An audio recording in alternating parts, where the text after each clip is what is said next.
Pandey sir के platform से, कपिश पांडे। दोस्तों ये जो वीडियो बनाने जा रहा हूँ मैं, आपका जो अभी हाल फिलहाल में बिहार में वैकेंसी आने वाली है, उन्होंने बोल रखा है कि आप देखिए यहाँ पर बोल रखा है इन्होंने कि 15 दिन के अंदर हम 70,000 वैकेंसी लेकर आएंगे और ये फिल की जाएगी और जल्द से जल्द इसका एग्ज़ाम लिया जाएगा। दोस्तों ये बीएड वालों के लिए बहुत बड़ा मौका है।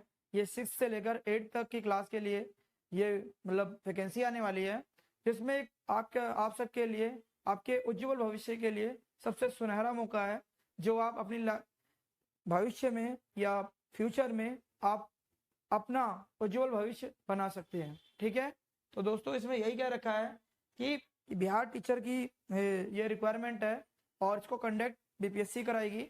साथ में इसमें यह कह रखा है कि जितने भी बीएड या बीटीसी वाले हैं, वो यहाँ तक कि जेबीटी और डीएलएड वाले, वो भी इसको फॉर्म डाल सकते हैं। इसमें जो यूपी में अभी हाल फिलहाल पीछे मतलब एग्जाम हुआ था तो 150 नंबर का हुआ था, लेकिन बिहार में ये सिर्फ 120 नंबर का होगा। ये इसके 2 पोर्शन इसको मतलब अलग अलग किए गए हैं, यानी कि 2 सिलेबस में बांटा गया है इसको। एक पहला 40 नंबर का है 40 मार्क्स का, जो एकदम जनरल स्टडी है, जिसमें आपका मैथ, आपका ये जीएस से रिलेटेड, यानी कि मैथ्स भी रहेगा, थोड़ा बहुत साइंस भी रहेगा, ईवीएस, ज्योग्राफी, ये सब चीज़ें थोड़ी बहुत पूछी जाएगी, जो पूछी जाती है।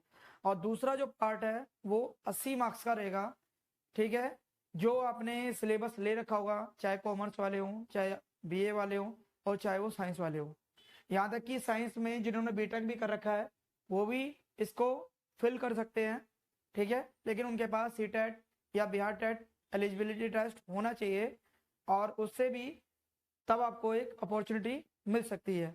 अगर मान लो जो 80 मार्क्स का है वो आपका सिलेबस के अकॉर्डिंग, यानी आपके सब्जेक्ट के अकॉर्डिंग ये होना चाहिए। अगर कोई साइंस साइड से है तो उसको मैथ और साइंस दोनों ही क्वेश्चन पूछा जाएगा, और उसमें 40-40 मार्क्स के दोनों ही पोर्शन होंगे, तो 40-40 80 मार्क्स का यानी सब्जेक्टिव हो गया।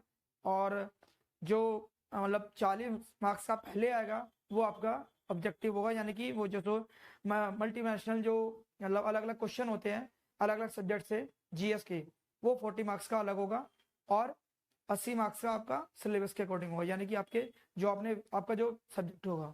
ठीक है, जैसे कि अगर मान लो किसी की लैंग्वेज है हिंदी है तो हिंदी 40 मार्क्स ही रहेगी, साथ में 40 मार्क्स का उसके साथ जो आपने पढ़ रखा होगा वो ऐड किया जाएगा इसमें।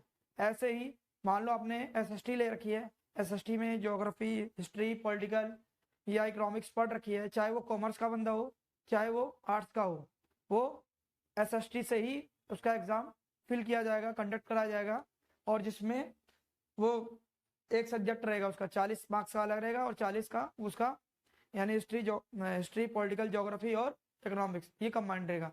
अगर इकोनॉमिक्स नहीं है तो हिस्ट्री, ज्योग्राफी, पॉलिटिकल, ये कंबाइंड अलग रहेगा 40 मार्क्स का। ठीक है, ऐसे ही जो इंग्लिश है जिसके पास, तो वो इंग्लिश 40 मार्क्स आएगा, और 40 मार्क्स का ये मेन सब्जेक्ट में आएगा। आपका ध्यान रखना, ये 80 में से 2